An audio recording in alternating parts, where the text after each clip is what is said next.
So what we're going to do here is we're just going to go ahead and multiply across the top and multiply across the bottom. So 4 times 2 gives us 8, and then 5 times 3 gives us 15. We can't simplify this any, so we just get 8/15 for this first problem.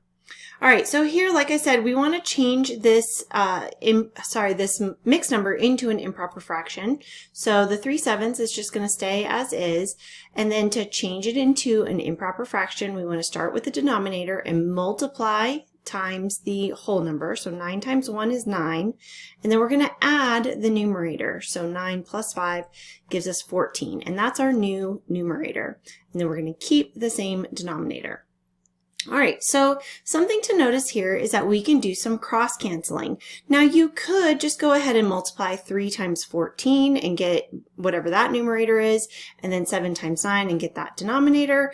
However, you can make this a lot easier on yourself by just cross canceling. So what I mean by that, 3 and 9, we're going to look diagonally. What can go into 3 and 9 evenly? That's 3. So 3 can go into 3 one time.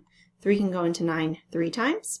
And then we can cross cancel this way too. So 7 and 14. 7 can go into both of these evenly. So 7 can go into 7 one time. And 7 can go into 14 two times.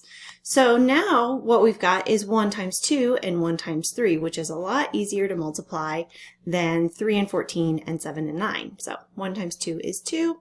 1 times 3 is 3. So we get our answer there.